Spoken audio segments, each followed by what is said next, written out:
Good evening, everyone. Good evening, everyone. Good evening. Is this back? I happen to announce. You're gonna need to fix You're gonna need to fix it. Can I ask Director Mary Donaghy and Superintendent Ben Velati to come to the table, please?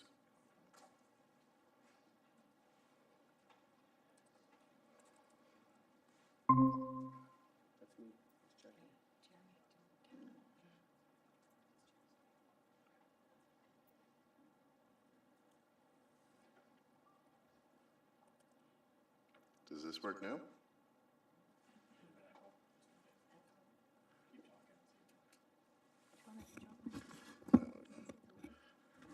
So I have an announcement to make. Can you hear that? Okay, I can't hear the feedback. I'm very happy to announce and congratulate Superintendent Ben Velati on his appointment to be the Associate Director of Education of the Ottawa Catholic School Board effective July 1st, 2025.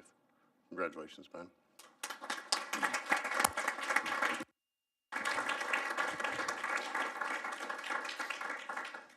Thank you very much, Mr. Chair. It's obviously a great honor to be taking on this position, and it's not lost on me that it's a position of privilege where I get to work closely with Ms. Dunny in her role as future Director of Education.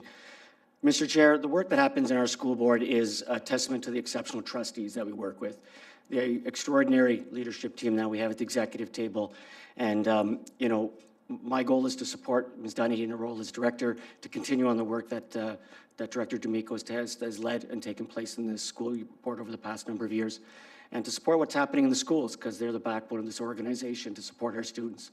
So it's thank you very much for the vote of confidence, and I look forward to continuing working together. So again, congratulations and thank you, Mrs. Donny. And I think we're taking a picture up here before we start the meeting.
And another announcement, it's, if you notice that some of the trustees and the superintendents and director are wearing jeans, we're collecting money for Toonies for tuition, and that's why some of us are in jeans today. Today's for cancer cure. Cure for cancer. It doesn't say that here. Although the pink box, I was wondering about the pink box. Breast cancer. It's for breast cancer. Okay. Karina, would you like to read the land acknowledgement, please? As we begin this meeting, we respectfully acknowledge that we are gathered on the ancestral lands and waters of the Algonquin people. We acknowledge their long-standing relationship with this territory, which remains unceded. We also pay respect to all Indigenous people in this region from all nations across Canada who call Ottawa home. Thank you. Father, can you lead us in prayer?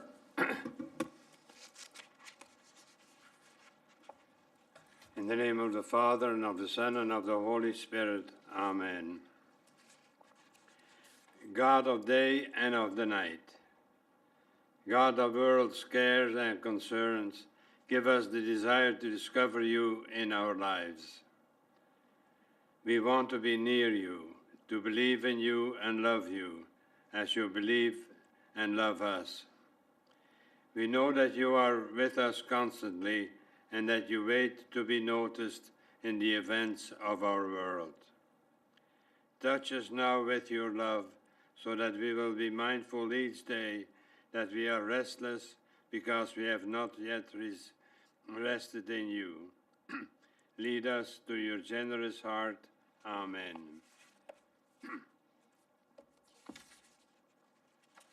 And we remember in our prayers the following persons who have passed away. Shirley Simpson, mother-in-law of Vice Chair Cindy Simpson.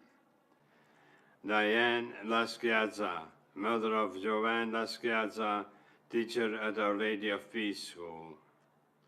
Harry Van Dyke, retired accountant in the Finance and Administration Department.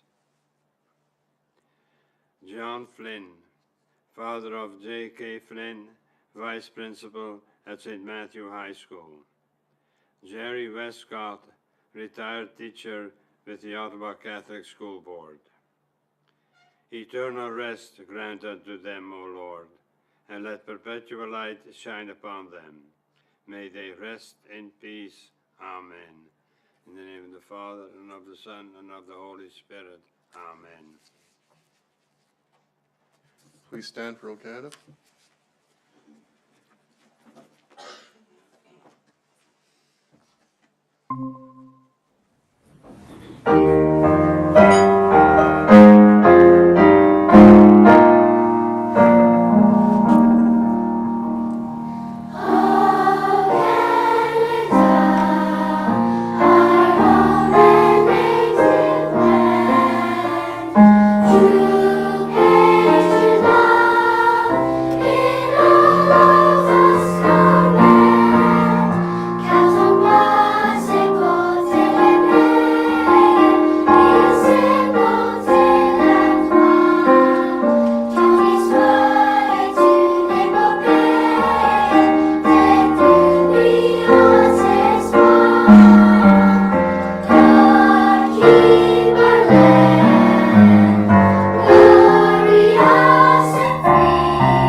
Good evening, everyone. We have no feast days to report on. We have no delegations. Can I get a mover for the approval of the agenda, please? Trustee Coburn? Trustee Moore? That the agenda for the regular board meeting of May 13, 2025 be approved as presented. All in favor? Opposed? Carried. Item E1, school student departmental profile, memo from the superintendent of leadership and parent engagement, upcycled furniture project from All Saints. Welcome Superintendent Slack, Ms. Dyer, Kayla, Aaliyah, and Oliver. And welcome to Brent Hopkins as well.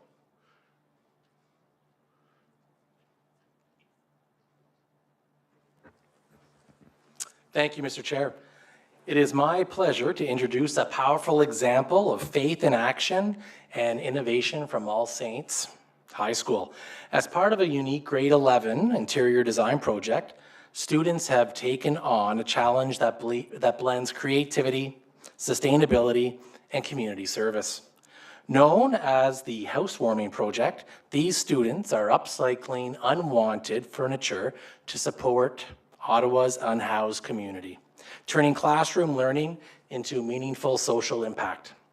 Tonight, I'm joined by educator Carolyn Dyer, along with students Kayla Ta, Aaliyah Stott, and Oliver Mansell, who will share their journey, their process, and the difference their work is making, not only in the lives of others, but in their own formation as compassionate, capable leaders.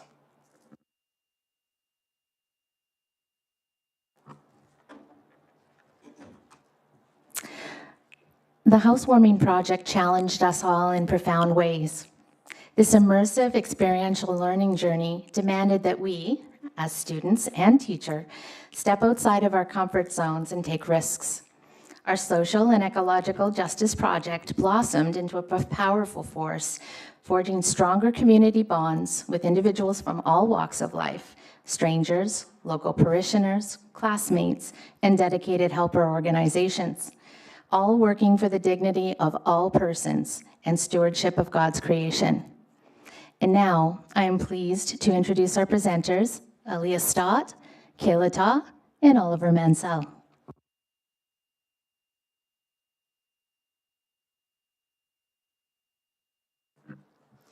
This project gave the community an amazing chance to connect. For us, it was an opportunity to help new refugees and unhoused youth in Ottawa with solid wood furniture pieces that we beautified. Its goal was to teach us about the homelessness crisis in Ottawa and give us the skills to put what we learned about sustainable design practices to help others. This project started back in early October. Ms. Dyer's idea was given this go-ahead from Mr. Hopkins, our principal, and then was shared through a poster, several social media platforms, and finally through parishes across Ottawa. It grew into a big deal. People in our community started dropping off furniture at our school at all times of the day, and we collected furniture from homes as far as Orleans, Barhaven, Carleton Place, and even Perth, setting the project in motion. Not only did it connect friends, students, parents, and teachers, but it created new relationships with people who were once strangers to us. Advance. As a class, we learned that in 2020, Ottawa became the first Canadian city to declare a housing emergency. This was driven by factors like a shortage of affordable homes, overcrowding in shelters, and a growing number of people sleeping outside. Because of this sad fact, we reached out to organizations that help unhoused people to learn more. Basil Jaleb, the senior program manager of the Furniture Bank at Matthew House, came to our class and shared how they set up refugees with furniture for their houses. What stuck with me was how Basil told us about how he left a high-paying architecture job because he wanted to help people and make a difference himself. This spoke to me personally because I dream of being an architect one day. We then had a Google Meet with the executive director of Operation Come Home, John Heckbert. OCH is an organization that aims to prevent homeless youth from becoming homeless adults. It impacted me when John told us about how two once homeless young women started their own fashion businesses, and now they only employ those who are experiencing homelessness themselves. Because people believed in them, those women got off the streets and now are given the same chance as others. When we have a home, we have a place of belonging, safety, and stability. Lastly, Lisa Swifferbrand of Recreated Designs spent a week with us and taught us the basics and the process of how to upscale furniture. Advance. On our first day with Lisa, she opened doors to the aspects of upcycling that we had not yet known before. She taught us skills and techniques that she developed over the years to teach us how to properly prep and design our furniture. We first learned the basic techniques on a small sample of wood, and then we graduated to a picture frame. We learned the difference between synthetic and natural brushes and how to sand, paint, add layers, and wax to finish it off. After the skills building lessons, we now had some experience and we were confident we could manage to work on the furniture we had.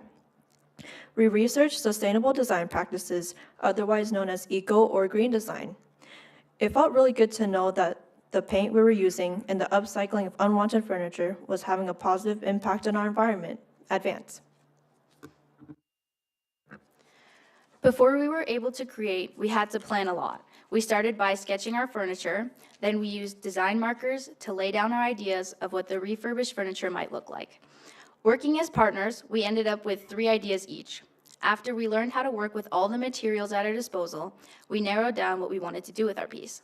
We were given the opportunity to use chalk paint, stencils, decals, molds, spray paint, paper linings, and new hardware, all of our choosing.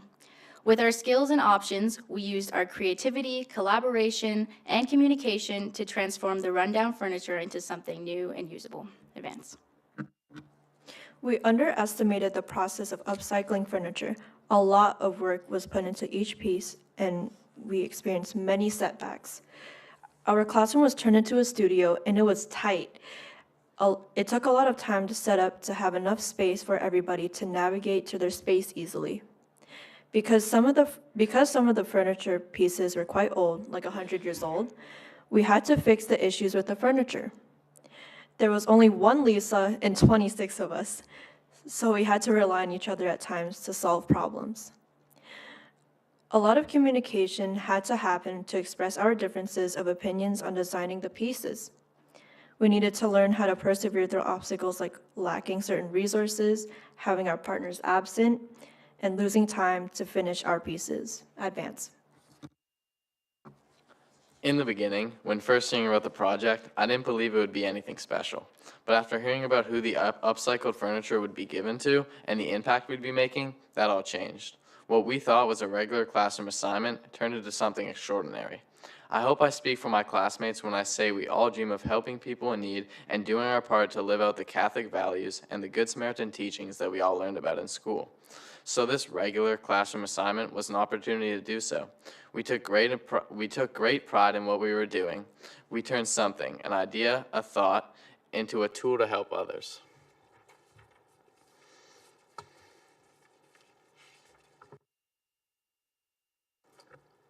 After all the research, planning, and compromising, and setbacks big and small, we persevered and finished with a sense of pride and accomplishment.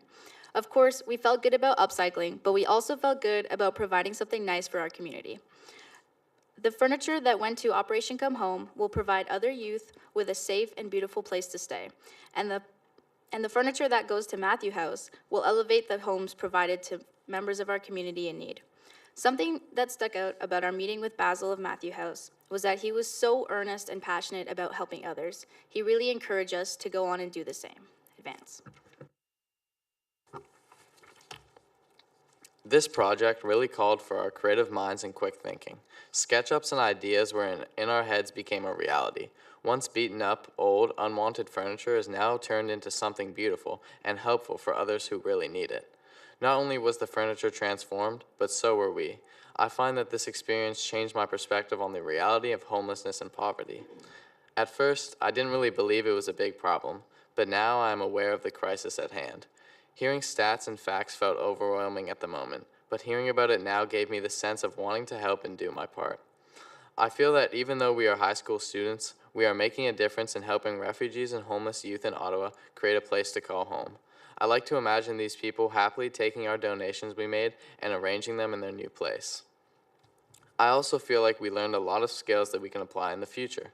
I know that when I get my own place, I can save money and be kind to the environment by choosing to upcycle furniture and be proud of my hard work. Advance. After we finished with all the furniture, we displayed our finished pieces in the atrium with posters showcasing different statistics to raise awareness and dispel biases of just who is unhoused right here, right now. Did you know that in October 2024, 2,952 people were experiencing homelessness in Ottawa? Did you know that racialized and LGBTQIA2+ individuals are among the highest percentage of people experiencing homelessness? Did you know that 28% of these people have a post-secondary diploma? I hope these posters helped other students understand that just about anyone can be homeless if they have a stroke of bad luck or poor health. Advance. In the end, our housewarming project was kind of like a prayer. Our teacher dreamed up this idea. She wasn't sure if it would work, but she decided to lean on faith and the goodness of others to make it all come together. The collective magic that happened because our community pulled together was truly inspiring for me. Although I worked really hard during this project, my efforts were aligned with what I truly knew in my heart was the right thing to do for others and our earth. In the end, this project deepened my sense that we are all really the same, and we all deserve to know the dignity and safety of a home. We belong to each other, and together we can work for a world where the dignity of all people and stewardship of God's creation are not only a prayer, but our faith in action. Thank you. Thank you.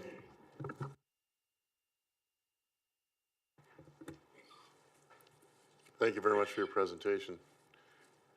Do we have any questions or comments? Trustee Moore. Thank you, and thank you for bringing this to us. It is important. Homelessness, it's a big issue. But has it impacted your own lives? Are you seeing, when you go to grandma's house and you'll see the furniture, you're going, that's wood, and you get ideas? Are you starting to bring it into your own homes and your own lives and your own future?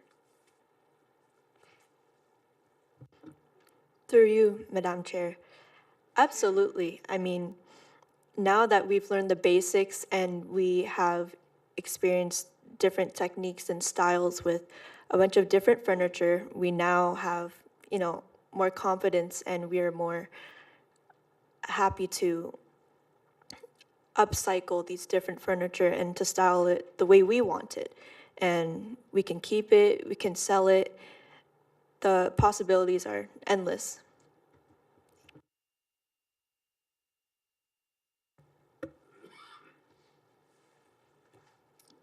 Seeing no other questions, again, thank you for your presentation, and it gives us a totally different point of view, so thank you. Can I get a mover, please? Oh, sorry, we have a gift for you as well, so myself and Trustee Moore. After we pass the motion, I'll ask you to come up here and we'll get some pictures taken. Mover, Trustee Moore. Seconder, Trustee Phelan. That the memorandum of the Superintendent of Leadership Parent Engagement dated May 7th, 2025, entitled Upcycle Furniture Project be received. All in favor? Opposed? Carried. So we can just join us up here, please.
Well, you can stick around for the rest of the meeting. We'll only be 2 or 3 more hours.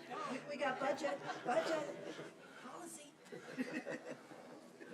Oh, yes, there is policy, isn't there? Policy. Yeah.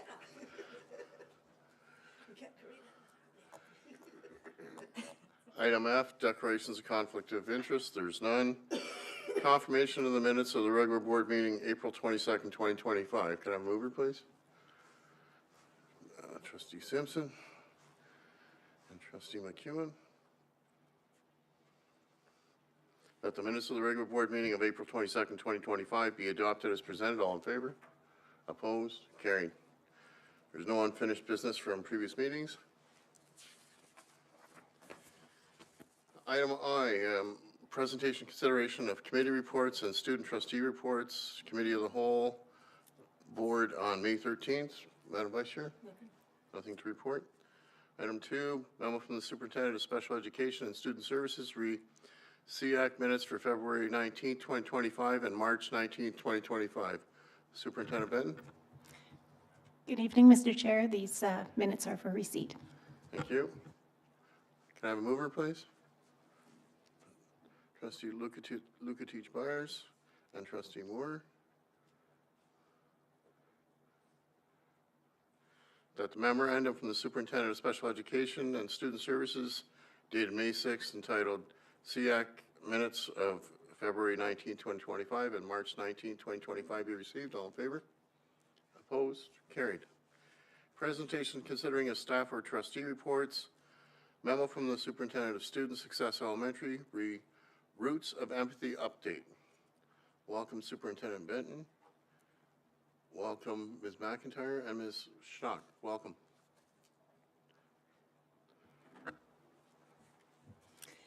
Good evening. Superintendent Montgomery sends her regrets this evening as she is away at a mentor-mentee session. On her behalf, I am pleased to welcome Stephanie McIntyre, lead ECE, and Valerie Schock, ECE from St. Isabel. They will be presenting on a program we've been running in our board for years called The Roots of Empathy. The premise of this program is that a baby visits a kindergarten classroom throughout the school year, and in doing so, develops some very important skills such as empathy, resilience, and well-being in the kindergarten students along the way. I was also witness to this program in my former role as principal at McHugh Education Center and can attest to the program firsthand. I'll now pass it over to Stephanie and Valerie. Good evening, everyone, and thank you, Superintendent Benton. We are excited to share with you the Roots of Empathy program and its positive impact within the Ottawa Catholic School Board. We'll explore how this unique program cultivates compassion and understanding within our students.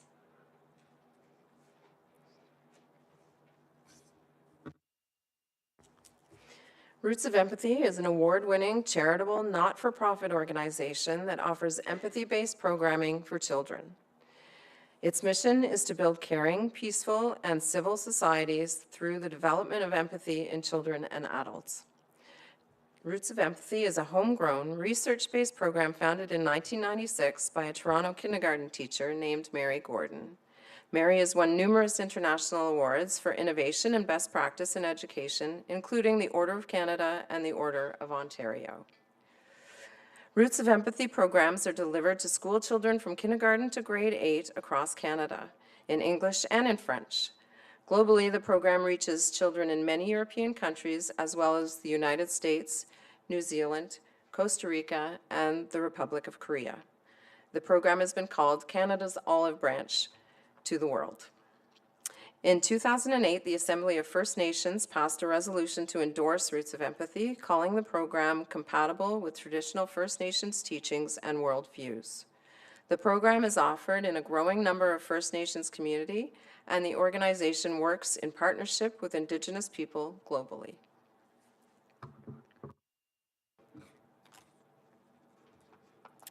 In the program, the baby is the teacher.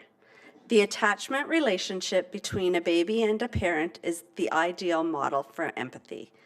The children learn the mantra, love grows brains. And our students learn to understand through this relationship their own feelings and the feelings of others. This emotional literacy lays the foundation for a safer and caring classroom where children are changers. They are more socially and emotionally competent and much more likely to advocate for themselves and others. If you could play the video, please.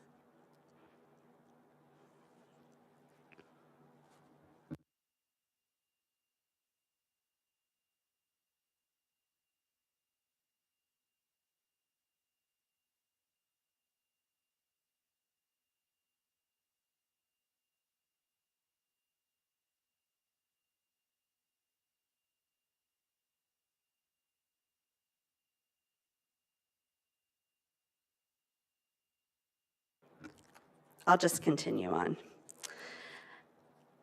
Who are these tiny teachers? Sometimes they are the siblings of children who attend OCSB schools. Sometimes they are the children of the staff. Sometimes they are families recruited from our early on centers, and sometimes they are community families that have volunteered with the Roots of Empathy organization.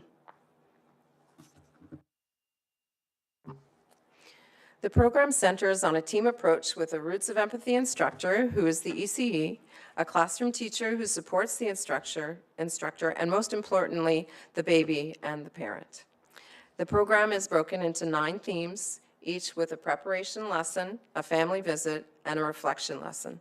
The instructor follows the Roots of Empathy curriculum to prepare students for the theme of each family visit through discussions, stories, and activities.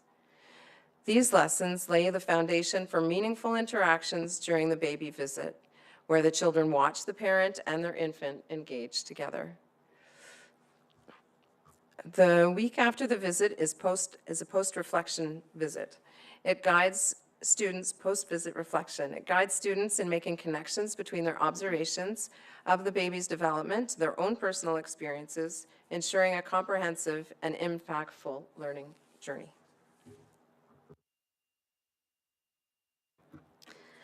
Two decades of independent academic research across 3 continents has consistently shown the program dramatically reduces aggression and builds character among children who receive it by increasing social and emotional understanding. Children who have participated in Roots of Empathy programs are kinder, more collaborative, and more inclusive of others, as well as less likely to bully others compared to children who did not participate in the program. These positive effects have been shown to last for years. The OCSB and Roots of Empathy partnership ensures a successful implementation of the program in our classrooms. OCSB provides the training space and release time for a small number of ECEs each year, while Roots provides the program materials, the training, and ongoing mentorship. Before they are accepted into the training, ECEs must first complete an application form and provide references.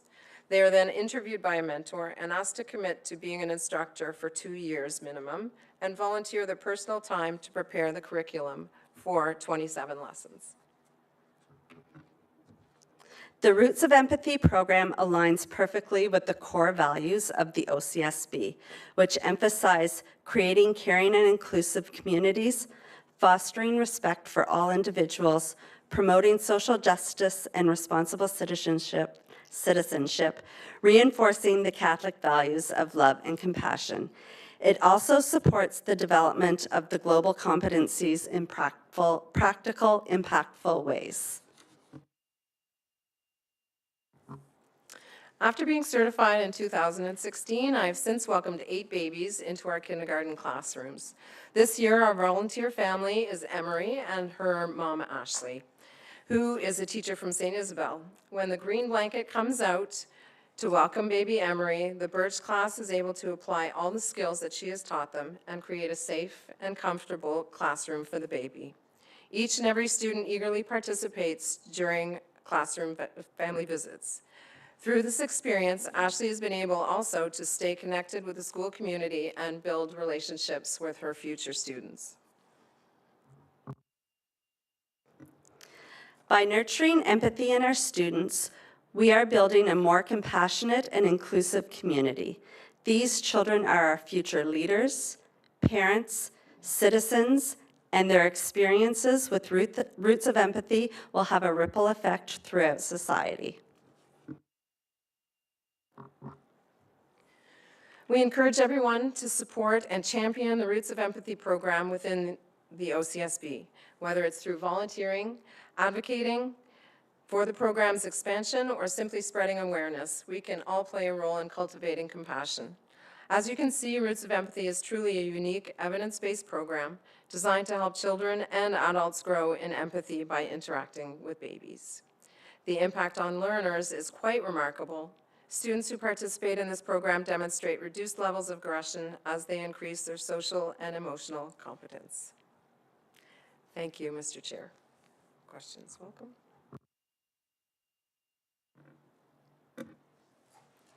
Thank you very much, ladies, for your presentation. Any questions or comments? Trustee Moore. Thank you very much. I've had babies in my classroom. I've taken my babies to different classrooms, but never in such an organized program where you could really see learning happening, not just look at a baby. So my question is 14 schools. Is it a capacity issue? Is it just the number of volunteers that we can find? Is it a budget issue? What is sort of holding us at a low number of schools at this point? Through you, Mr. Chair, I would say it's a combination of all of them because it is a volunteer program. but it's also, the training is, requires 4 days of release in a year. So budgetary-wise, we can only train 5 educators per year.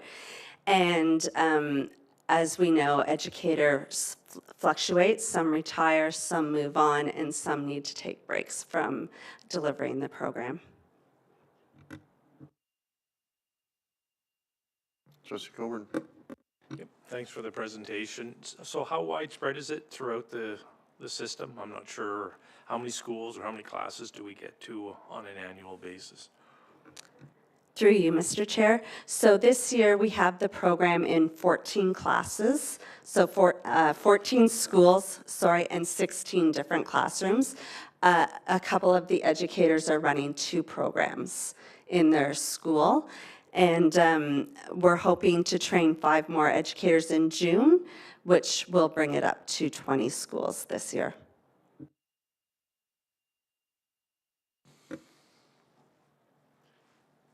Any other questions? Trustee Phelan, then Father? Through you, Mr. Chair.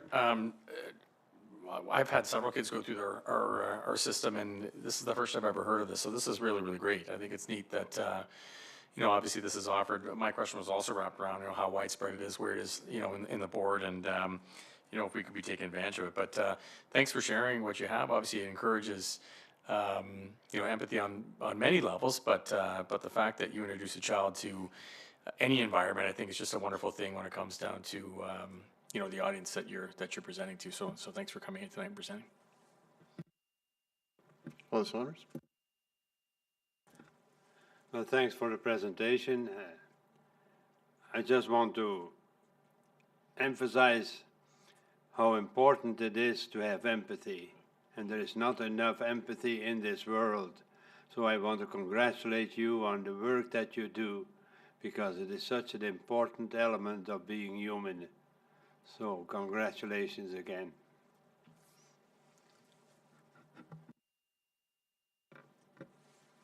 All I can do is echo Father's comments. It's been a long time since I've held a baby, but not supposed to bring that up. My wife said it. Not supposed to jinx the grandchildren. But thank you very much for your presentation. Can I have a mover, please? Trustee Moore, Trustee Coburn. That the memorandum from the Superintendent of Student Success Elementary dated May 7th, 2025, Roots of Empathy Update 2025 be received. All in favor? Opposed? Carried. Thank you. Item 2, memo from the Superintendent of Leadership and Parent Engagement, EDI Framework Year 1 Update. Dr. Harrell and Mr. Kajoba, welcome.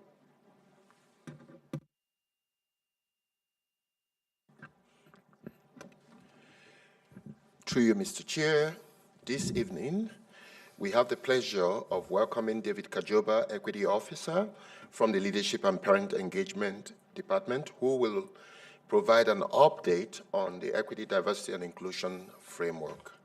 There's been a lot of good work happening across our schools to support students and to support their well-being.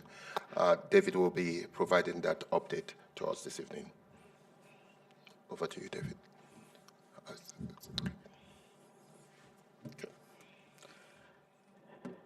Through you, Mr. Chair, I would like to thank the Board of Trustees, the Director of Education, the Associate Directors of Education, Superintendents, and members of the public for the opportunity to provide you with an update on the progress of the EDI framework with a special focus on Year 1.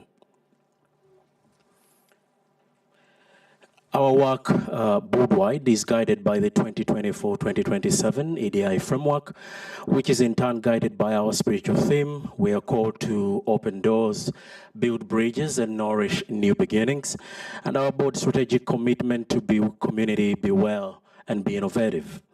The framework aims to ensure equity as a necessary foundation for improving student achievement and promoting student and staff well-being. We continue to strive to provide equitable learning environments for our students by incorporating principles of deep learning in everything we do.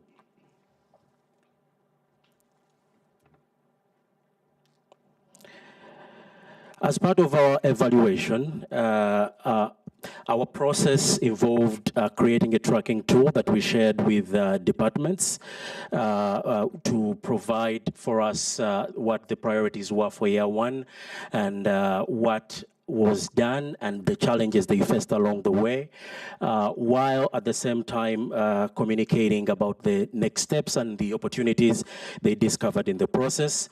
So while a lot of work was reported, this update focuses on some of the initiatives that are directly impacting student well-being and student achievement.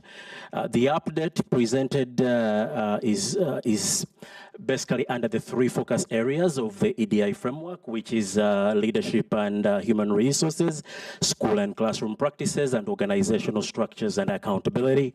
And the report I'm giving is collected from the various departments of our board. And so under the leadership and human resources, acknowledging that leadership is essential in the achievement of equity, we strive to create for our students a learning environment that is equitable and diverse. And to this end, we've continued to create opportunities for professional learning and training on various equity-related topics for our educators. There's been emphasis on topics like culturally responsive counseling for clinicians, community agreements, intercultural communication, addressing harmful language, supporting students with exceptionalities, among other topics. As well, we have embedded EDI learning in the new teacher induction program, and I've added equity resources to the orientation kit for the new teachers to be able to create inclusive classrooms when they get to their stations.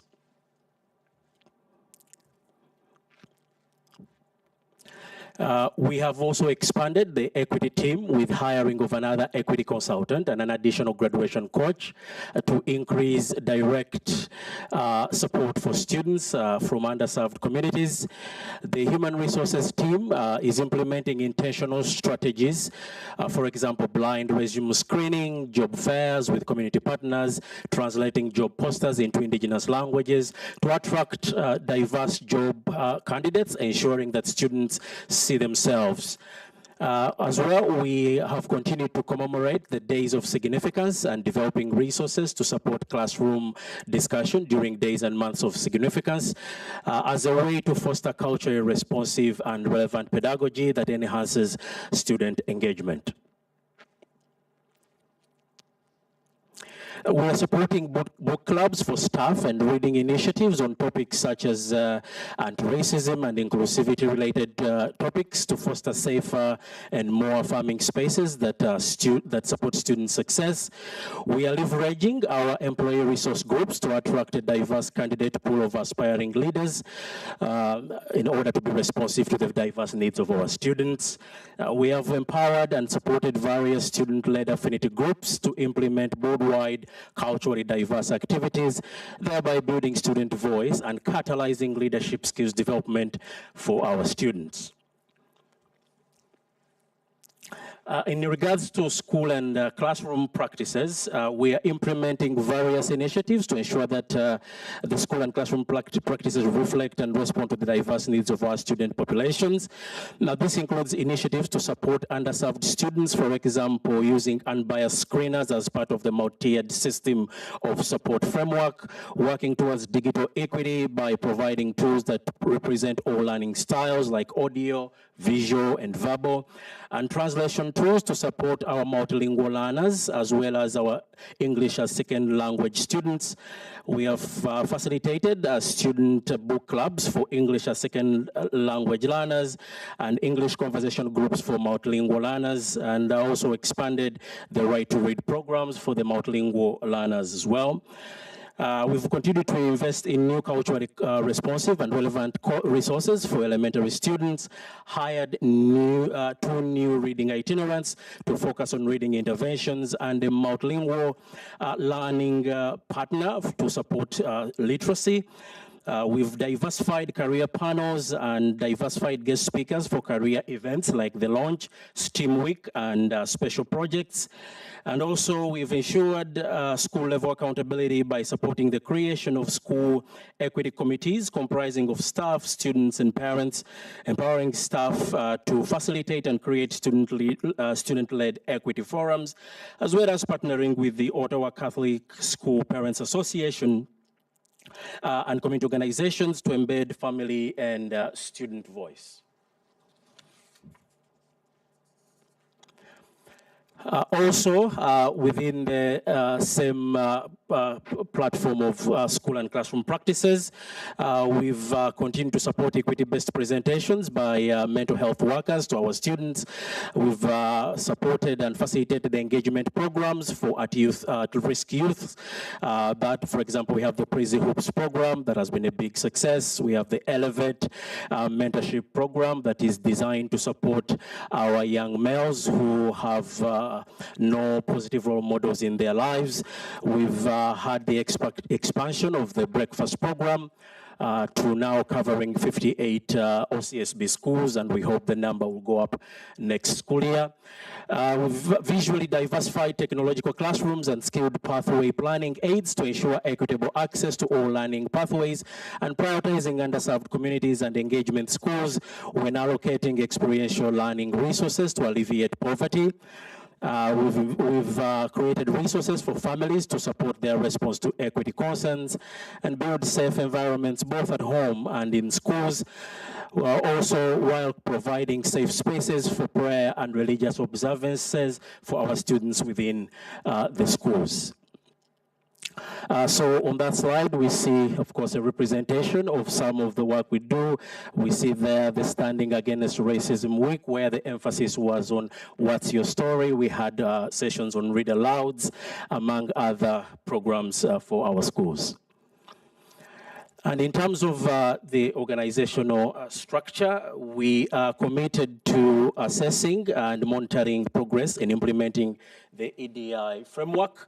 And so by embedding the principles of equity and inclusive education in all board policies, programs, and guidelines, and building structures and mechanisms to support transparency and accountability. And so as part of this, we are leveraging the EDI committee and community partners to offer input on matters pertaining to the framework.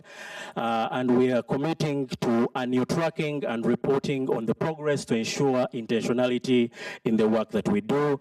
And as part of the accountability, we remain intentional about student engagement through student affinity advisory committees and student affinity groups, as well as we maintain an OCSB vetted list of culturally relevant external community organizations that augments our work with students. So we are continuing to integrate equity goals in all our policies, and in order to support some of the equity goals, we have created new guidelines to cover some areas that were of concern. We've continued to create and have spaces for international language programs for elementary and credit, and ensuring that when we train the in-service instructors, we also prepare them in terms of EDI expectations. Also, we are committed to continuing communicating and engaging with our parents through the established communication channels. We continue to experience some challenges with the PD pauses that has created a challenge for all departments. As well, educators are already overwhelmed, and this work adds an added layer to what they already have to deal with. And we continue to explore creative and meaningful ways to deepen engagement with underserved parents. Thank you, and through you, Mr. Chair, I yield.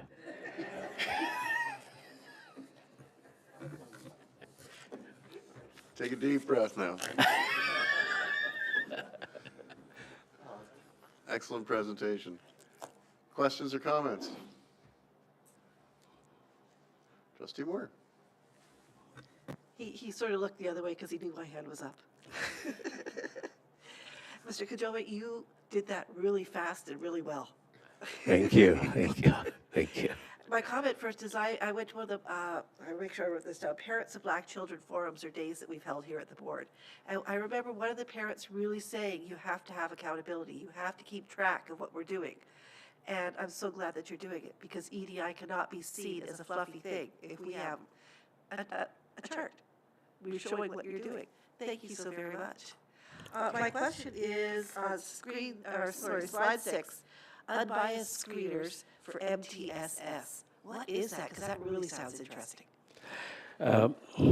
Through you, Mr. Chair, that is a framework that is adopted and implemented by our special education and student services departments, and so they reported on it as one of the frameworks they're using. So they're adopting those screeners, and I don't have the technical know-how to explain it in detail, but according to the report I received from them, is that it is an opportunity to be more intentional in terms of the screeners that they use in order to ensure that there is equity and it is within the EDI framework. That is the report I received.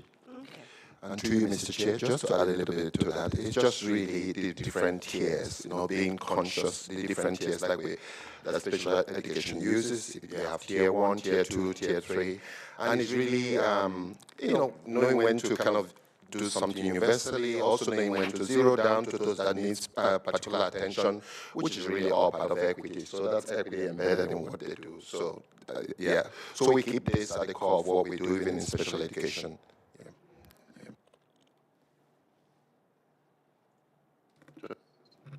Thank you very much for the presentation. It's quite an extensive report and very interesting to read. It was somewhat disappointing to see that it's taken as an additional responsibility, because it really should be. But when you're saying that that's one of your challenges, because it really should be embedded in everything that we do, which is indicated in your chart. Now, if I was to ask you what would stand out to you as a key celebration, and then what would be a key challenge, how would you respond to that? So just taking everything that's happened, what are you really, really proud of, and what is the one thing that you really hope you can turn the corner on next year? Through you, Mr. Chair, the number one celebration for me is the collaboration that we see in terms of the OCSB.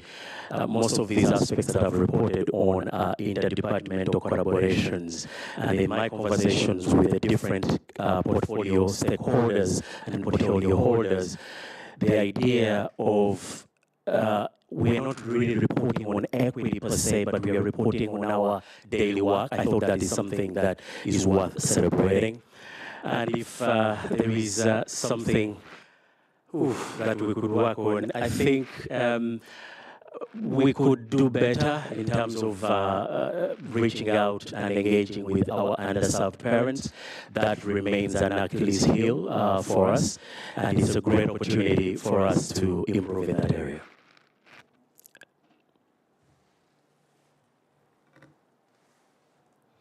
Any other questions or comments? Seeing none, thank you very much for your presentation. Thank you. Can I have Can I have a mover, please? Trustee Simpson. Seconder, Trustee McEwen. That the memorandum for the Superintendent of Leadership and Parent Engagement dated May 5th, 2025, entitled EDI Framework Year 1 Update, be received. All in favor? Opposed? Carried. Item 3, memo from the Superintendent of Planning Facilities, reportable requirements for the 2025-2026 school year. Welcome, Superintendent Bell. Mr. Baxter. Yeah. Thank you, and through you, Mr. Chair, I appreciate the opportunity tonight to bring forward the report on our current portable status and the movements that we've got scheduled for the summer. I'm joined tonight with our manager, Ian Baxter, who will go through the report with you and inform you on our current situation with temporary accommodations. Thank you, Superintendent Vala, and good evening, everyone. Good to be here. Through you, Mr. Chair, trustees have in front of them a memo that provides information on portable classroom needs for the upcoming 2025-2026 school year. This is an information item that is brought forward to the board during the spring every year. As I think everyone is aware, our board is currently in the midst of a period of robust growth. Those gradual steps that we were all more accustomed to in the past have become much larger in the past few years. While this is great news for Catholic education in our city, historically great news, it is a change that will take a collective will to work through. The provision of capital funding for new schools and additions will help meet this need in future years. New elementary schools in Fernbank North and Orleans, an addition to St. Philip in the village of Richmond, and a new high school in Fernbank are all coming beginning in 2027. But for the next 2 school years, the challenge will be meeting demand for more classrooms without new permanent space coming online. In preparing for September startup, planning and facility staff have been working closely with schools over the past few months to identify projected needs. At this point in time, there are 20 sites that are anticipated to require additional portable classrooms for the start of school, 16 elementary and 4 secondary. These 20 sites are expected to need a total of 50 portable classrooms to provide additional instructional space. Of those 50 portables, 34 are identified for elementary schools and 16 for secondary sites.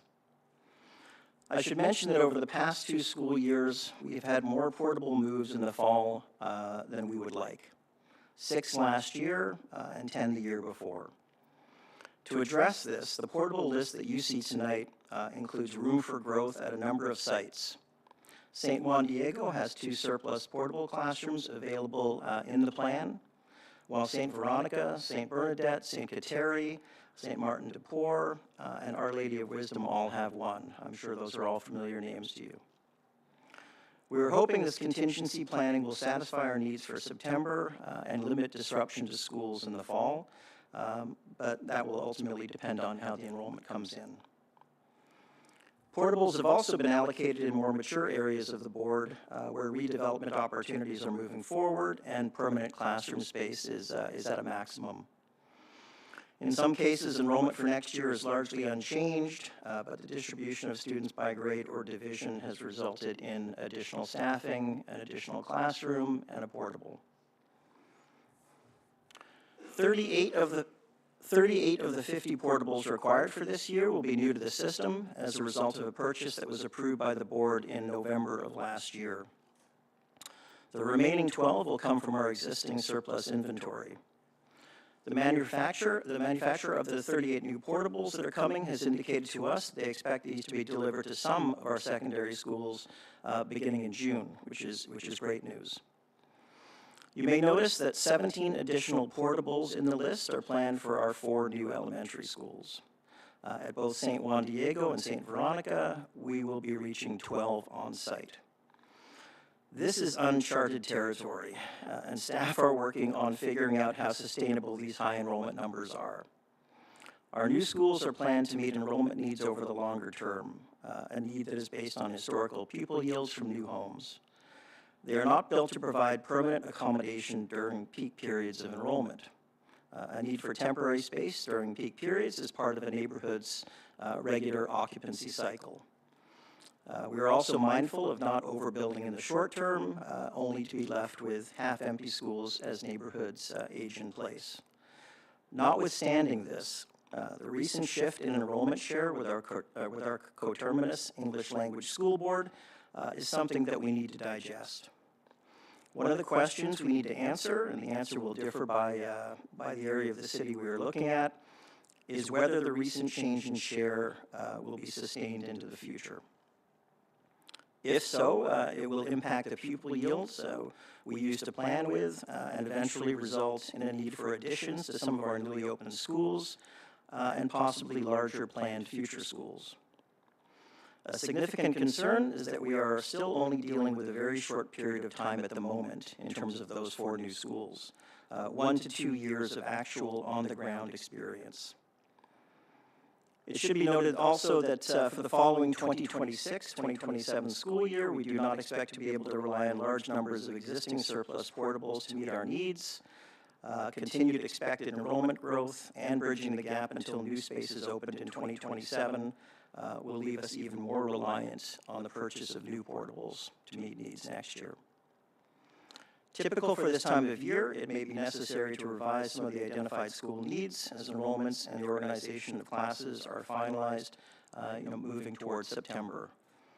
Staff will continue to work with school principals and the Human Resources Department to manage any required adjustments that are needed.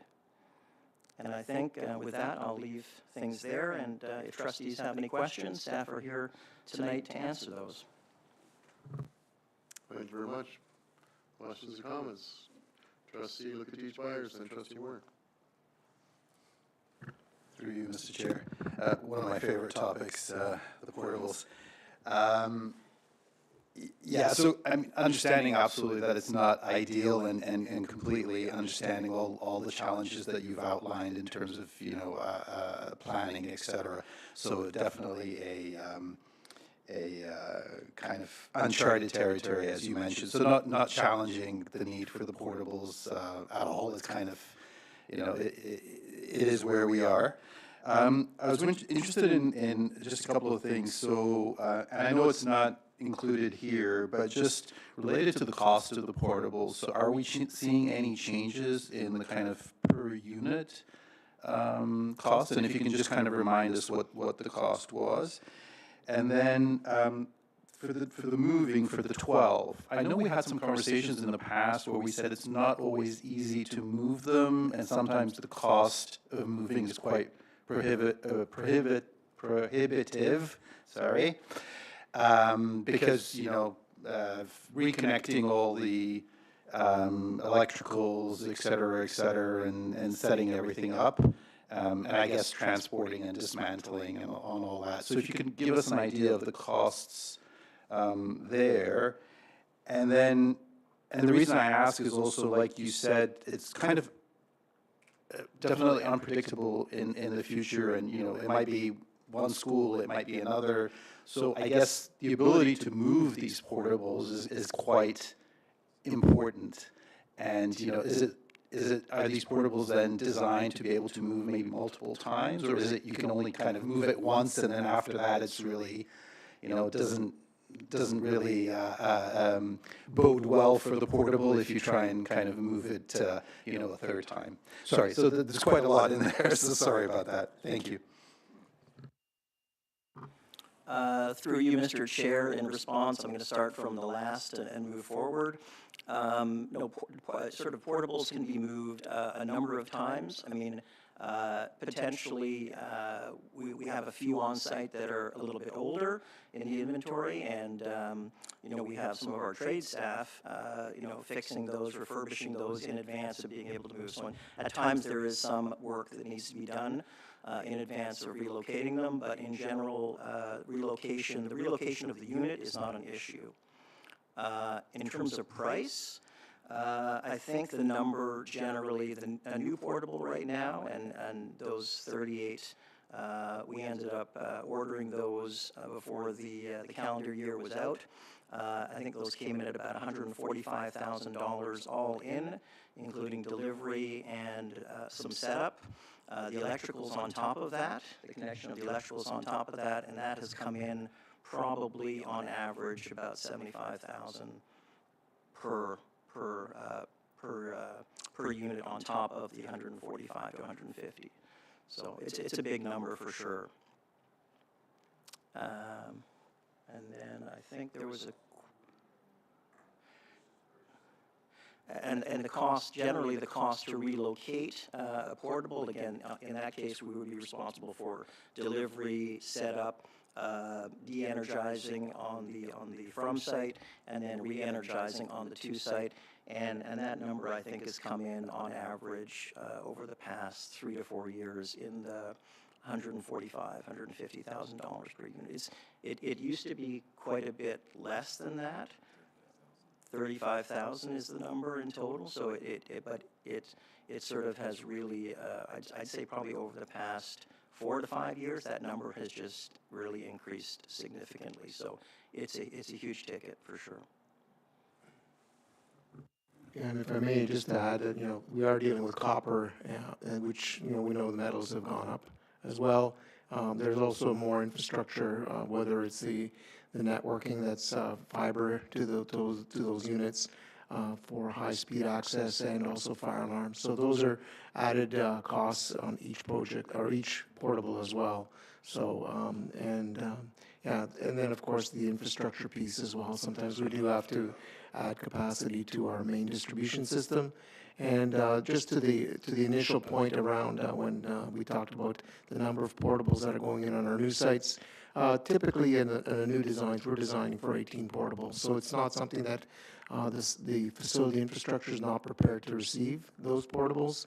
It's unfortunate that it's happening as quickly as it is. Fortunately, unfortunately, I mean, we look at it both ways. So we're quite pleased to have all those kids. It's just that it's worrisome if, in fact, we exceed 18 or 24. It starts to become a real challenge on the property.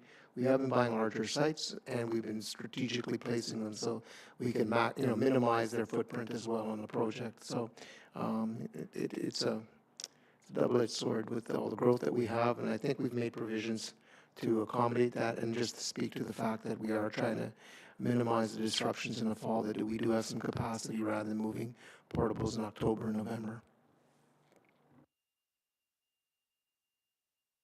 Trustee Ward? Thank you, through you, Mr. Chair. So first of all, it's great that your attendance boundary changes have made a difference at Holy Trinity. You're removing portables instead of taking over the field now. That's a bonus. But that we have got 50 portables. This report has been on my news feed 3 times this week. And I'm sure there's somebody out there thinking the Catholics are taking the money from the kids to do this. Could you please tell me, I know how you do it, but just please tell our tens of watchers. Tens of thousands of watchers, how you have done such an awesome job in being stewards of our resources. We, through Mr. Chair, the funding has historically been able to balance the books. We are challenged at this point that we do have to get into capital reserves to fund some of this work. We are actively pursuing funding from the ministry to top up, because as you can imagine, this is a very large amount of money that we're spending these years. But we do get a temporary accommodation grant. We do use school renewal allocation, which we set aside every year on the budget. And then, again, we are looking at continue to pursue from the province for some of the capital funding to top up. So it's not coming out of the classroom allocations. It is coming out of capital reserves. And we're hoping to see top-ups with the province through some of the negotiations. We are one of the few school boards in the province that are seeing these extraordinary costs, and so we are looking for compensation or support from the province. Trustee Simpson, then Trustee McEwen, then Trustee Phelan. Through you, Mr. Chair. My concern, and I have a feeling I'm stealing Trustee McEwen's thunder when I ask this question. St. Veronica, for instance, with an additional 12 portables, has over 300 more children that were anticipated bathrooms. What do we do with having enough washrooms? Through you, Mr. Chair, yes, that's a very good point. And again, we have made allowances for the growth. Like I said, 18 portables on that site. So there's a room that's available with underground infrastructure. We'll be adding washrooms to the school as the numbers increase. So we have taken that into consideration. And the next iteration of design will actually have more washrooms prepared for the students as well. We do see that is a concern not only for the students but also the staff, because there is a short period of time when they can all get to the same washroom. So it is something that is important. Trustee McEwen.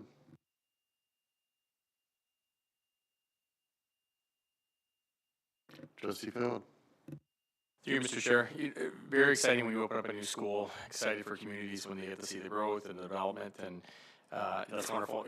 Growth is great for our board as well, obviously, but obviously with that recent report that came out, the Fernbank area and St. Bernadette obviously very upset the fact that they've excited to see this new school as new school opens, and of course we're adding 6 more portables to their facility, which is inevitable, and you can only deal with it with the resources and the money and the things that you have at your leisure, right? But definitely think it's a good time for all of us to be aware of the great growth that's happening. It's continuing to move forward in a good direction, but we really need to advocate and fight with the province more to get more funding on your behalf.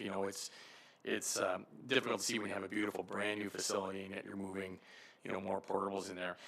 A question quickly on, and I'm just echoing what you've already heard, and just these are things that probably hit your inbox often as well. But other alternatives with respect to portables, or manufacturing facilities, or portable manufacturers to keep them, keep those costs low. Are there builders that we can work with potentially that might provide an alternative solution, or some sort of fixed structure that might come on site and build 4 units in a porta pack, new porta pack that won't be moved, but will be, a fixed item of the school, if you will, but adjacent to the school. Are these, and I'm sure you've looked at these, but are these alternatives that are on your table, in your mind, things that are down the road that we can help anticipate some of that new growth that will continue to come? Through you, Mr. Chair. So first of all, as far as the overall cost, I know that's been a common theme, and we know that the pricing of building construction is going up. Right now, when you look at the portables, first of all, they are through a competitive process across the province. So they're, we're getting as low a cost we can, and yet still meet the building standards that we need for assembly. It's built differently than, your typical garage or whatever, because, we have a lot of kids in it, a lot of, moisture, humidity, and load and whatnot. But when you take into consideration what a new home costs, and even in the new builds, we're spending less than $200 a square foot for a portable. You think that's a lot? When we think that currently, I think our estimates are around $450 a square foot, $420, $450, something in that range for a new build. It's less than half the price of a permanent construction. To the point around, it's unfortunate that we have portables on the site. I think one of the things that we can't stress enough is that if the province was to build schools to meet the maximum yields within a community when it first starts up, we'd have a lot of empty schools, half-empty schools within 10 years' time or 15 years' time, which wouldn't be very good use of the taxpayers' dollars. So although it just doesn't serve great optics to see these portables, again, like we are making provisions for them on the site, making provisions that they are served, they are air-conditioned, they have full services, they have the projectors, they have full comfort control, so they're not hard done by. So it's not as bad as maybe we've expected from maybe 15 or 20 years ago. So I think the spaces are better. And the other part of it is we are certainly at the mercy of the province as to how they want to divvy up capital dollars, how much they want to borrow. They do speak about shovel-ready and building in a community as it grows.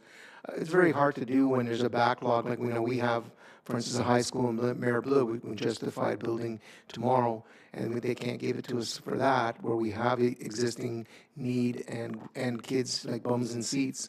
So for them to say in anticipation for maybe a second Riverside South school, here's some money so you can open it up in 3 years' time. Unfortunately, there's not enough money in the province or political commitment to do that, because I don't think they'd want to see us open a school with only maybe a 30% enrollment within the building when it first opens. So, I think that, the model currently works where we do have schools that within, I think the stipulation is, 4 years or 5 years, the school has to be full. And so we don't have that ability to grow a school. And so we are between a rock and a hard place. We don't build highways to meet the rush hour traffic. We build it to what's sustainable. And the same thing goes with our accommodations. And again, we're trying to do the best we can. I think every student served, and we try to make the best environment that we can for learning.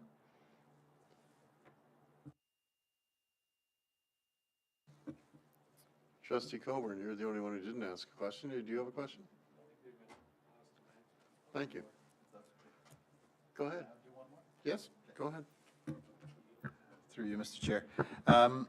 So since we seem to be kind of destined to use these portables for the foreseeable future, I was just wondering, is there, so from what I've seen, the portables are kind of always like standalone, separate single units. Is there the possibility of like combining, like maybe putting like 2 together or 3 together for like a bigger area, like to kind of, I guess, to make them a bit more modular, and even maybe have some portables that are, You know, if you have, I don't know, 12 on a school site, maybe one portable is actually a washroom portable.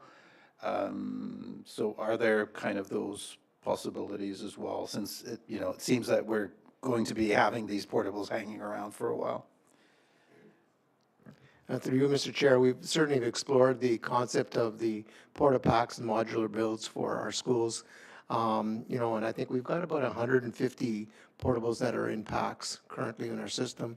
The challenge is that when we need a portable here and there, like we needed 38, you can't pull them out of the pack. We can't pull them apart.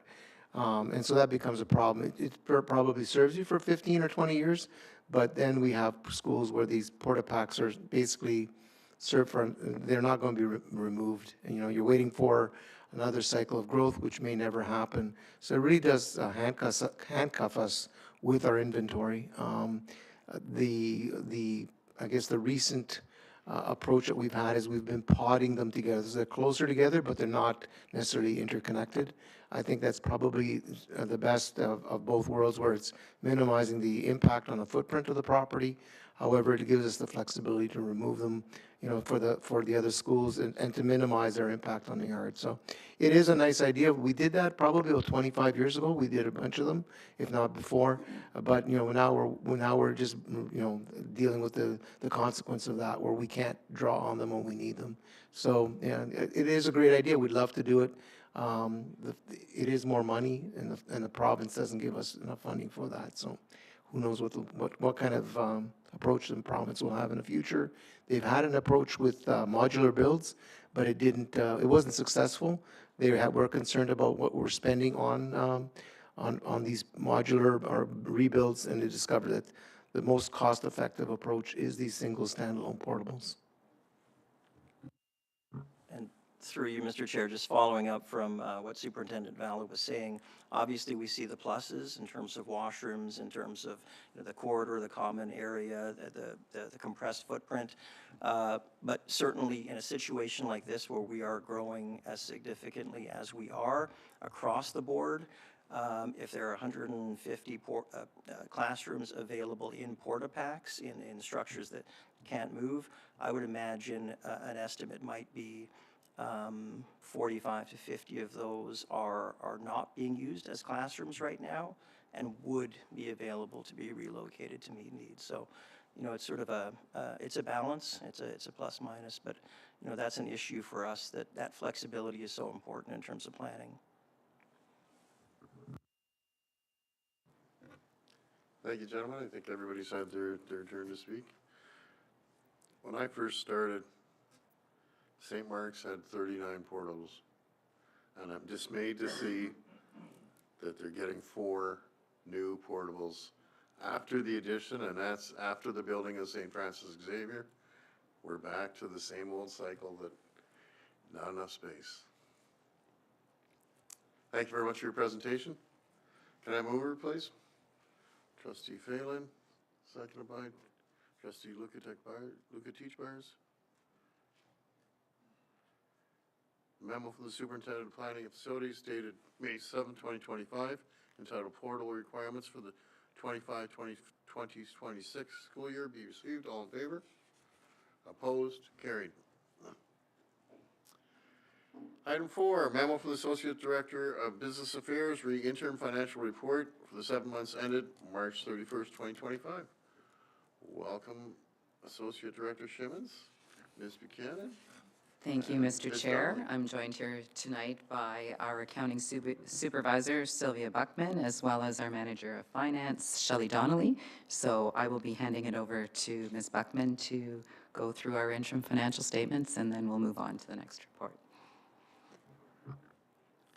Good evening. Through you, Mr. Chair, I'm pleased to present the March 31st interim financial report, which represents revenues received and expenditures spent for the first 7 months of this school year.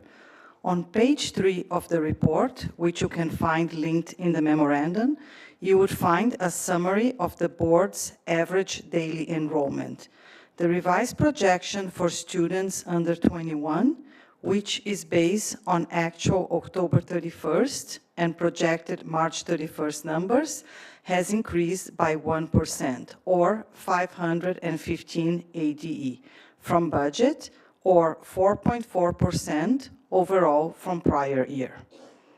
Moving on to the summary statement of operating activities, you will notice an increase of 34 million in the core education fund. Of this, almost 27 million reflects the final cumulative salary benchmark increases resulting from both Bill 124 and negotiated increases. 5 million represent the impact of the increase in enrollment from original projections, and the remaining 2 million is a result of changes in funding envelopes. Expenditures have also been increased to reflect these salary increases and additional staffing and resources related to the enrollment growth. Overall, this resulted in a status quo projected deficit of 5.8 million, which is within the 1% of annual revenues allowed by the Ministry of Education. The third column of this statement reflects the cash received, committed and paid between September and March.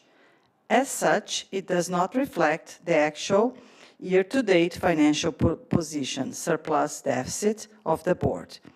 You will notice revenues are trending similar to prior year at 63% revenue received by March 31st. Overall, expenditures are similar to prior year at 55% spent.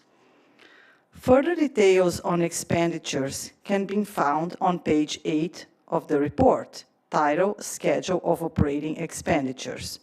Overall, salary and benefits are 358 million, and other expenditures are 60 million as of March 31st. You notice teaching and principal vice principal groups lower than prior year, mainly due to the timing of payroll, which has one less pay than the prior year at this time.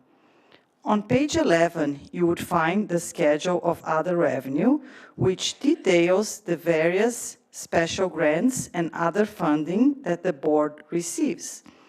Funds received as of March 31st, consistent with prior year at 79%. Special grant funds received to date are as expected in accordance with related agreements and contracts. Finally, on page 13 is the statement of capital activities. Unlike the operating statement, we have not included commitments under the expenditures to date, as some commitments spent past this fiscal year and would not be comparable to the budgeted amounts. These commitments total 14.5 million as of March 31st. The actual expenditures column shows that the board has spent 33.4 million on capital projects. The middle section of this statement shows financing activities to fund the cash flow of these capital projects, for which the board finances through short-term bank borrowing until reimbursed by the Ministry of Education or educational development charges for land. The next ministry payment is expected in July. This concludes our presentation of the March 31st financial report, and we'll be happy to answer any questions at this time. Thank you. Thank you very much. Questions or comments? Trustee Lukatich Byers, then Trustee Moore. Through you, Mr. Chair. So I'm just interested in those short-term loans that we're taking out, to kind of bridge till we get the money from the ministry. Do they cover the interest charges on that as well? Through you, Mr. Chair. Yes, the ministry does fund the interest on those. Through you, Mr. Chair. I'm looking at the EDC development charges, which came in over double of what you expected. Is there a reason for that? Through you, Mr. Chair.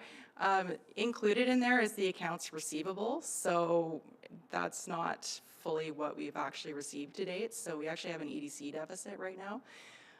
So we are currently in a deficit. So that has the accounts receivable. On a future statement, we're going to split that out so it's more clear.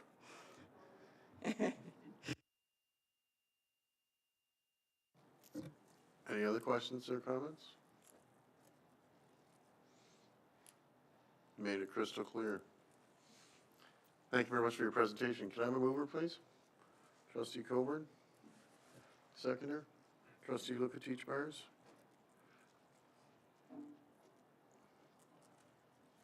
That the memorandum from the Associate Director of Business Affairs dated May 7th, 2025, entitled Interim Financial Reports for the 7 months ended March 31st, 2025, be received. All in favor? Opposed? Carried. Welcome back, ladies. Now, memo from the Associate Director of Business Affairs, read 25-2026, preliminary budget information. Thank you, Mr. Chair. I'll just make a few comments before I hand it over to Ms. Donnelly. We're continuing on our schedule of budget reports that are coming to the board. So tonight we have the G section as well as the other revenues section. While it's not fully complete because we still don't have the grant information from the ministry, I can say that finance staff are anxiously awaiting, and I emphasize anxious for that, and we're hopeful that maybe with the announcement of the budget later this week, that we may receive the grant announcements by the weekend or possibly early next week. If that is the case, we're hopeful that we can stay on schedule to providing the schedules to you the end of the month, to be prepared to continue to pass the budget in the first meeting in June. However, if they come in later than that, we may have to look at adjusting our schedule of presentations and delay the passing of the budget. And it all depends if the grants have anything in them that may be unexpected. If the unexpected is more portable funding, we can manage that quickly, but if it's the other way around, then it may take a little bit longer to process. So on that note, I will hand it over and we will begin with going through the other expenditures. Thank you. So I'll start with the section G1, expenditures other, which is the first link in the memo. So this summary includes both central department and school level budgets. Starting in the far left column, the schedule begins with the board approved other expenditures from the 24-25 school year. It is then adjusted for any in-year budget transfers or adjustments, including special grants released after the approved budget, as well as recognition of any deferred grants from prior year. The 25-26 preliminary budget request, which is the column to the far right, currently totals $62.6 million. However, as Associate Director Shimmons mentioned, we are still awaiting the release of the 25-26 REPs, or formerly PPFs, which are Responsive Education Program grants, as well as the final budget amount for OSTA transportation costs. So ignoring these two outstanding amounts, next year's other expenditure budget has increased by $1.9 million over prior year. Without the release of our core education funding, or previously GSNs, we have kept a fairly status quo budget for our other expenditures. Some of the larger changes in other expenditures include $1.2 million in early learning budgets, which is offset by additional revenues, 1.1 or 4.8% in planning and facility costs, which is mainly to address inflationary costs for utilities and maintenance contracts, $288,000 for Chromebooks in engagement schools for all students entering grade 9, $200,000 for school budgets related to enrollment growth, $200,000 in SIA equipment, and $150,000 to double our efforts of our technology equipment procurement program at our schools. These increases are offset by some reductions to remove one-time expenditures such as kinders, furniture, and religious ed resources that were improved in the last budget, the removal of new school startup costs, and other expenditures that have now moved into our salaries, such as professional assessments. I'll next go over our other revenue H3 schedule. So similar to other expenditures, we are currently missing our REP grants. So these will be added once released. The other expenditures excluding these for 25-26 is currently projected to be $25.2 million. The most notable increase includes $3.3 million in the Canada-wide early learning and childcare revenues, which is the new federal childcare program. And as mentioned in the other expenditures, we have the offsetting increase in expenses for that. There is a projected dip of $500,000 in international student tuition fees, as well as an additional $400,000 in interest revenue and $200,000 of community use of funds. Otherwise, other revenues are fairly consistent with the prior year. That concludes our presentation, and we'd be happy to answer any questions. Thank you very much. Questions or comments?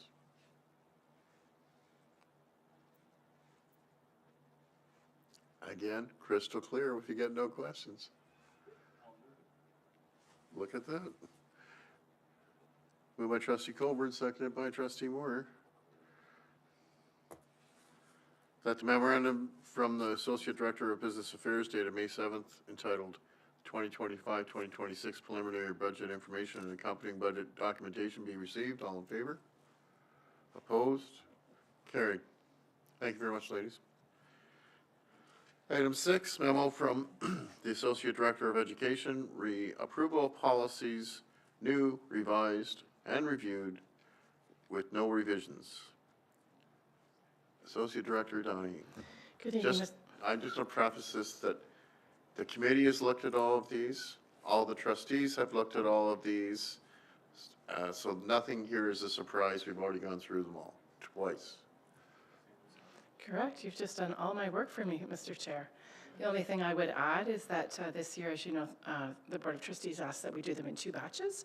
And so this is the second time I'm bringing policies to the Board of Trustees. We looked at the first batch, for lack of a better word, in the first half of the year, and this is the second batch. And I think the chair has said everything that needs to be said that I was going to say.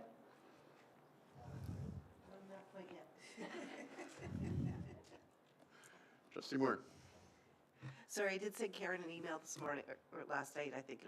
Anyway, when we get to the end, it's education development change bylaw. We had sort of decided as a group to take the word bylaw off the policy, as opposed to the bylaw that's the bylaw. Through you, Mr. Chair, that is my mistake. The trustee is correct that the trustee input decided to take the word bylaw off, so there'd be no confusion with board bylaws, the Board of Trustee bylaws. So I would make a recommendation that I will just take the word bylaw off that policy, and so that if you approve these policies, it would be as amended. So thank you for catching that, through you, Mr. Chair. And there was code of conduct formal. The formal showed up in quite a few of the things. So I think maybe they got it all, but if not, we'll take them off again next year.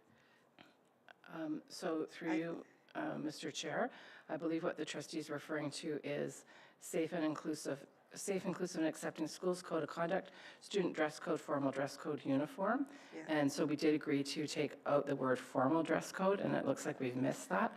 No, so I think we got them. I think we got them. This last night we didn't. We still had some in, but I think they're all out now. They've all been corrected? Okay, thank you. But other than that, it's great. Are you moving that one? I will move it.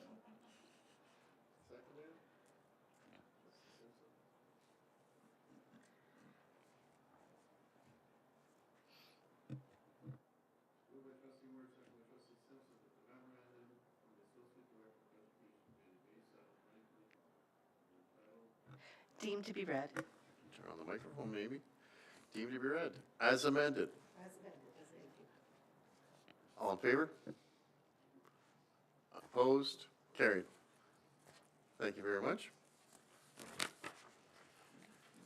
Item K, new business, there's none. Notice of motions, there's none. Confirmation of the action report of April 22nd. Can I have a mover, please? Trustee Coburn, Trustee Phelan. That the action report of April 22nd be received. All in favor? Opposed? Carried. Administrative announcements. Mr. Director. Thank you, Mr. Chair. This evening, the Minister of Education held a provincial PIC symposium. It was occurring at the exact same time as this meeting, but our CSPA PIC was one of the few boards in the province that was invited to present. And I do want to congratulate the chair of CSPA, Aaron Ladisser, who I've been informed did a great job presenting on behalf of PIC and CSPA. So we did have several people that were watching that. So congratulations, and again, great work by CSPA and PIC in sharing their resources across the province. Last week, as you know, was Catholic Education Week. I want to thank all the trustees that were able to visit many of our schools. It was a wonderful week celebrating Catholic education. And as many of you saw last Tuesday, staff from across our board gathered at the cathedral to celebrate Chair Mullen's birthday. They were also there for the Mass and with the Archbishop, and as well as the DOE Awards. Next week, we have two large events taking place. On Thursday, we will hold a parish home school summit with the diocese. The Archbishop Danfus will be in attendance, as will diocese priests, school principals, a parent rep from each of the Catholic school councils. And next Friday, we will be having our first Indigenous celebration and powwow, and that will be taking place at St. Patrick's High School. That's the end of the announcements. Thank you, Mr. Director. I just wanted to give a little comment about Education Week. It was enlightening for a very busy week, but very enlightening to see so many kids doing so many great things. So I think everybody around the table that took the time to go to the schools were pleasantly surprised. And hats off to Superintendent Valla. The schools look fantastic and very welcoming to all the parents. That safe work, school environment for all our kids. So we're at the big witching hour. I need a mover, please. Trustee McEwen. And Trustee Phelan. That the regular board meeting of May 13th, 2025 be adjourned at 8:36 p.m. All in favor? Opposed? Carried. Thank you very much.